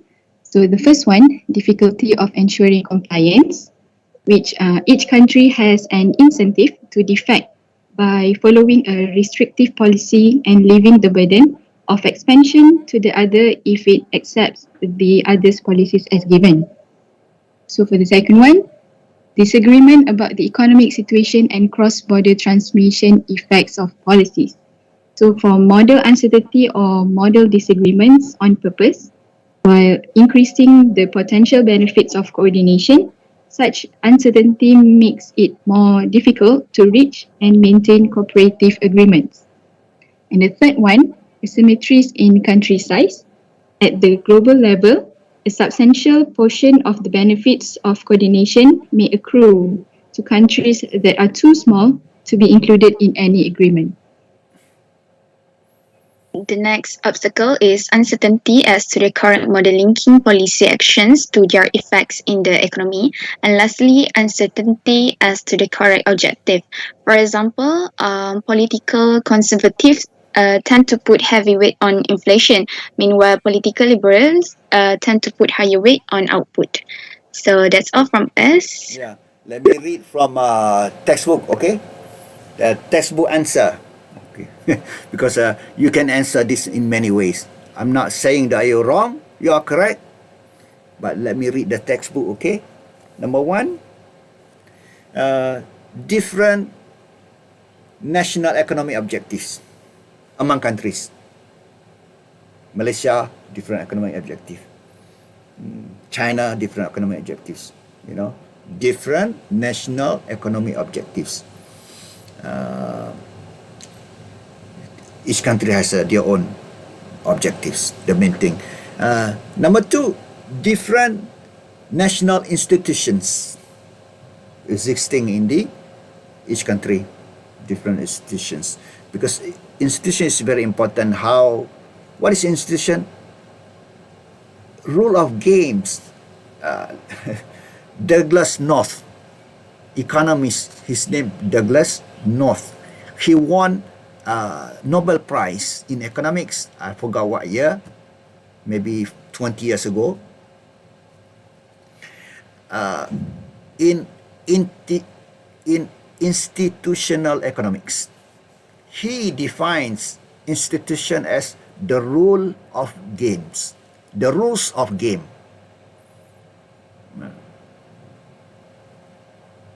That's how he defines. Well, it means institution is the makeup, the construct of certain arrangement within a country or society, country, to ensure the smooth running of that country and society. For example, in Malaysia, if there is no institution, I can just purchase a motorcycle and use it. But there is JPJ, road department. You must register your name. You have to have license. You have to have a number plate and so on, to ensure safety for other people, so that that person cannot commit crimes using a motorcycle and so on. So this is example of institution. If there is no institution, oh, okay, today I want to become a doctor. So I just go to photocopy shop, and just make myself a diploma, master's degree and in surgery. Oh, next week I want to become a engineer, civil engineer. So I just go photocopy, PhD in civil engineering.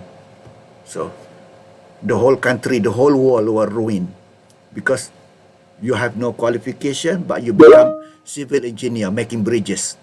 Bridges will collapse. So there is institution, we call it education system, to make sure people go through system and qualification and so on. Otherwise, so that's one of the meanings of institution, to ensure the smooth running of things, order and so on in the country or society, both formal and informal. Informal can be informal also in society. Informal, you should not yell at your parents. That's informal, right? There's some kind of ways of doing things in the society. That's informal. I have no time to go that. So formal and informal. So now that's number two.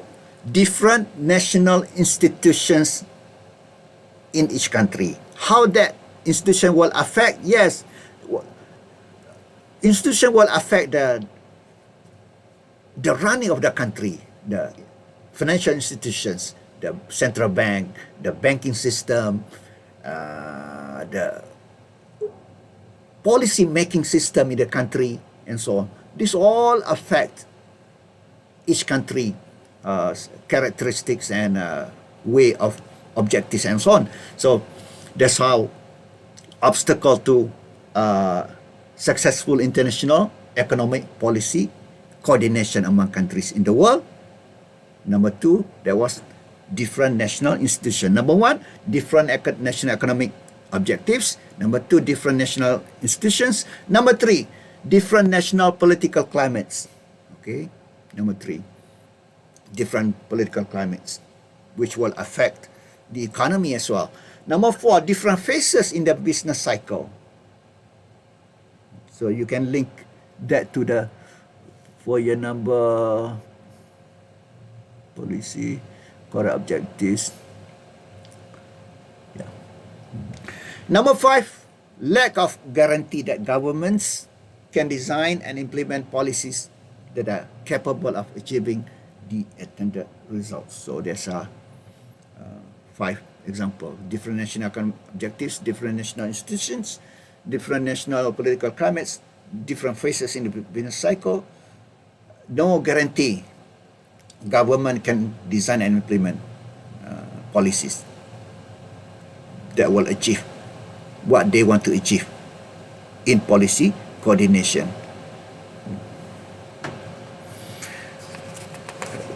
So please read the question that came in the chat box.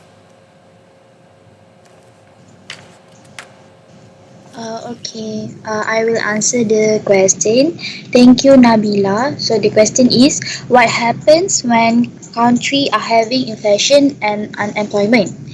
So I will answer in internal balance context.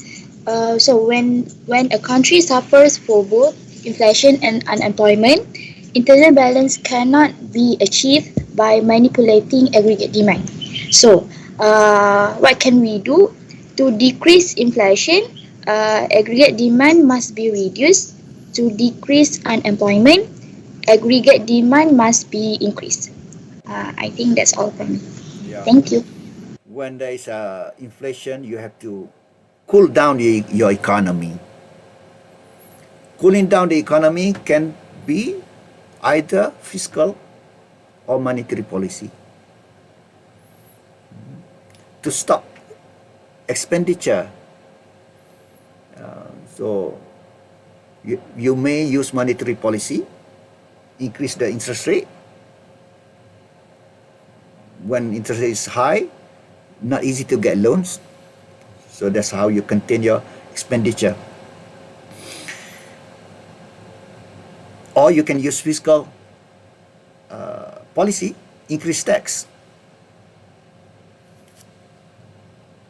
Is that okay?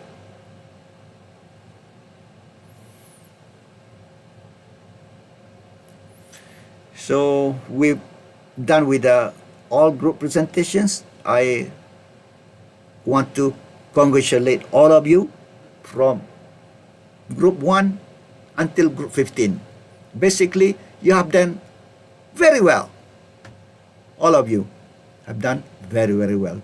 So congratulations to you all. Applause to you all. You should all tepuk tangan to yourself and ourselves. Anyway, so let me stop the recording because we've done with this. Stop recording. And also